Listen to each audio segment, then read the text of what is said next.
Olá, meu nome é Viviane Mansi e eu tô aqui com vocês para contar um pouco da minha história e para fazer um convite. Eu sou Relações Públicas de formação, sempre acreditei na comunicação e desde cedo na minha história corporativa eu fui levada a trabalhar com comunicação com empregados, o que naquela época eu ainda chamava de comunicação interna. E aí algumas coisas interessantes aconteceram na minha história. Primeiro, que eu tive um líder que foi melhor do que o melhor líder que eu tinha pensado para mim. E aí quando a gente vive uma experiência tão bacana como essa, cai algumas fichas, né? A gente começa a refletir por que isso é tão bacana. E aí, ao longo do meu desenvolvimento, eu também fui me dando conta que aquilo que eu vivia tão intensamente dentro daquela organização em que eu comecei a minha carreira, não era uma coisa tão comum. Então, quando eu conversava com os meus colegas, quando eu comecei a fazer uma pós-graduação, todo mundo reclamava muito das mazelas do dia a dia dentro da empresa. E eu que já tinha começado a trabalhar com comunicação com empregados, me perguntava por que algumas pessoas têm uma experiência tão positiva e outras têm uma experiência tão frustrante dentro das empresas. E eu comecei a notar também que essas experiências frustrantes, normalmente elas eram mais numerosas. Eu continuei a minha formação em relações públicas, fiz um mestrado em comunicação de liderança e aí eu comecei a me dar conta que muito daquilo que faz com que a gente não tenha uma experiência positiva nas organizações tem a ver com comunicação de liderança. Por isso que eu fui aprofundar o meu conhecimento nessa linha. Eu ouvi muita coisa, ouvi muitas incivilidades corporativas, como eu gosto de chamar, e aí comecei a organizar um material que pudesse ajudar as pessoas, especialmente as pessoas que trabalham com recursos humanos e com comunicação, a melhorar esse ambiente interno. Porque aí daí vem uma crença, enfim, algo que eu acredito desde que eu comecei a trabalhar, que a empresa é um lugar de realizações. Se a gente está vivendo alguma coisa que não é legal na empresa, é porque é uma disfunção e dá para ser corrigido. É claro que nem todos os problemas que a gente vive dentro da organização são demandas de comunicação, mas uma boa parte é. Bom, isso fez com que eu entrasse de novo para a universidade, mas não como aluna, como professora.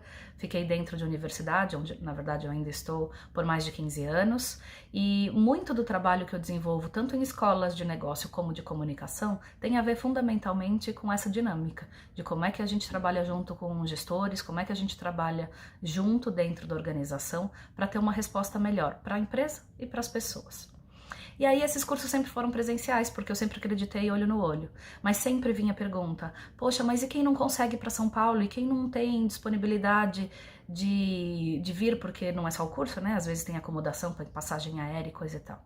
E aí eu fui convencida a juntar um pouco de conteúdo, estar com outras pessoas que têm crenças parecidas com essa, para oferecer esse curso pela primeira vez online.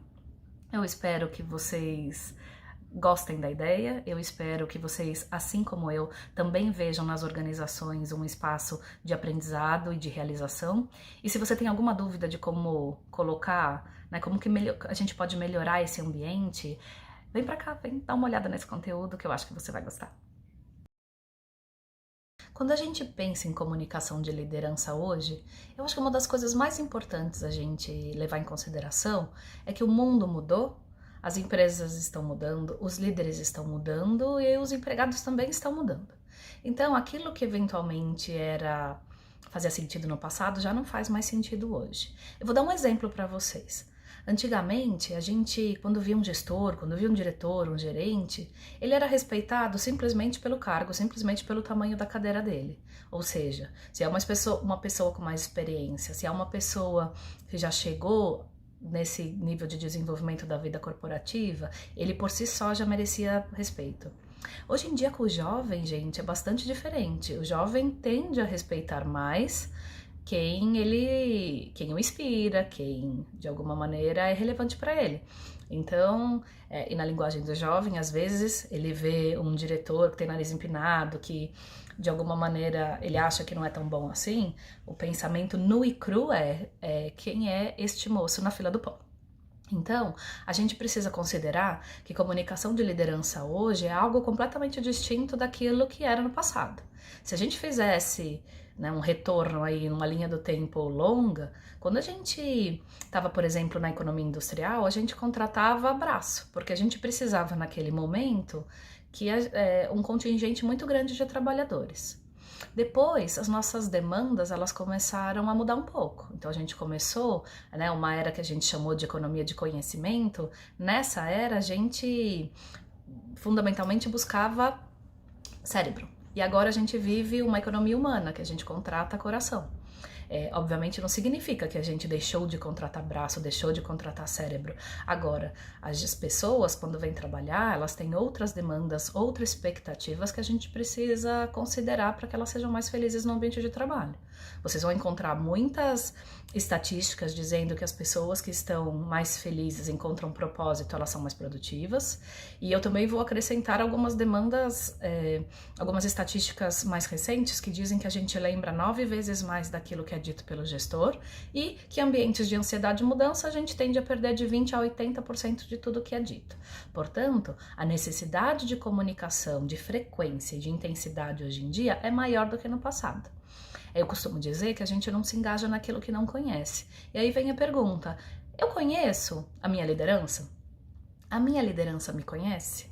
Então, se a gente não tem uma boa relação, se a gente não convive, né, daí é da convivência que surge a confiança, vai ficar muito difícil a gente conseguir evoluir nessa dinâmica tão intensa a ponto de trazer um resultado positivo para a empresa e para nós mesmos, obviamente, né? Porque se a gente não estiver feliz, a gente vai buscar uma empresa lá fora, né, vai olhar para o mercado de novo, e aí a gente perde o nosso tempo pessoal precioso, perde o tempo da empresa, assim por diante.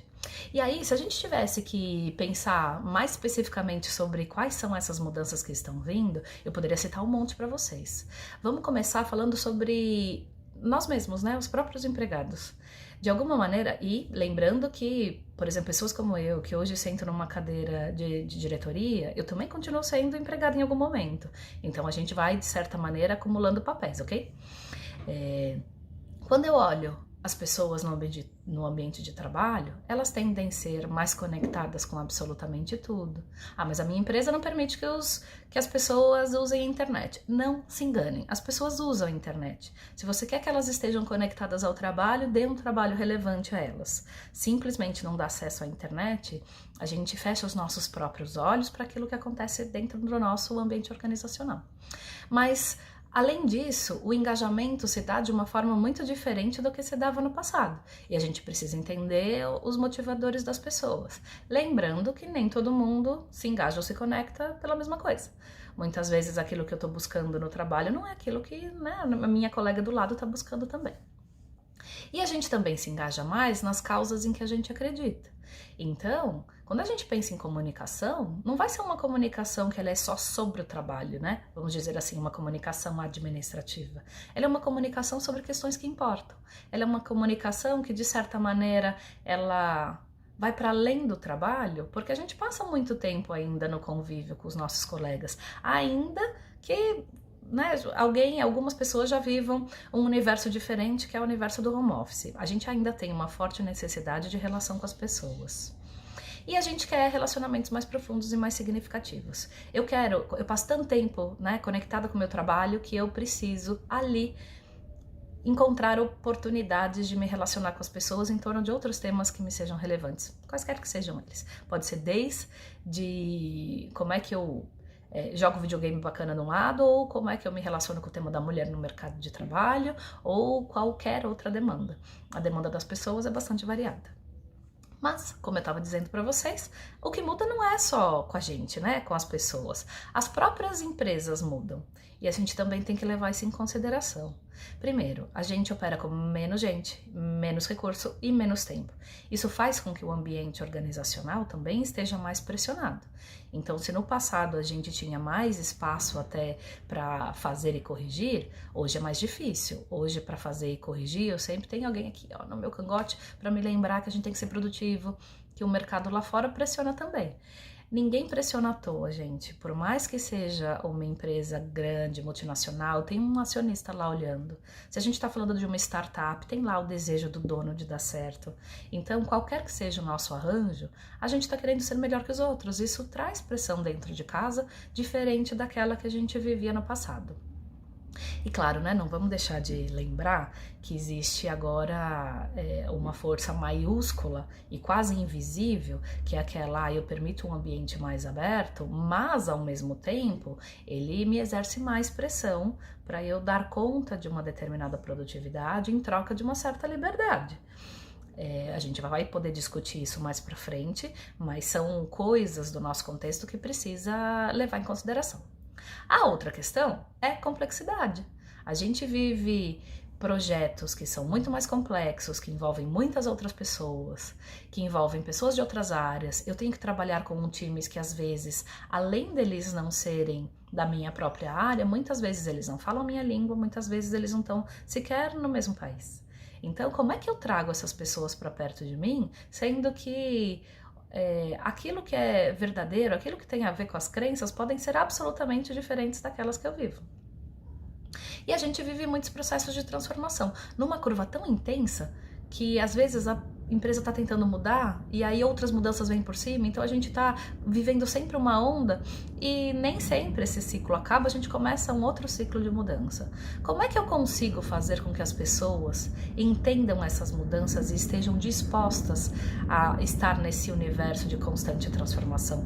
Essa transformação ela não era tão crítica no passado como ela é hoje.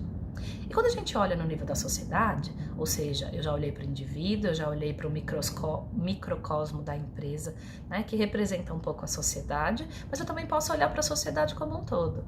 A gente também vem se transformando como sociedade. Aquilo que era relevante para nós no passado não deixou de ser hoje. Eu posso dar desde exemplos genéricos sobre isso, por exemplo, final da década de 80, da década de 90, a gente era o boom das academias de ginástica, né? Hoje em dia a gente quase não ouve falar nisso. As pessoas hoje fazem esporte de rua, corrida de rua.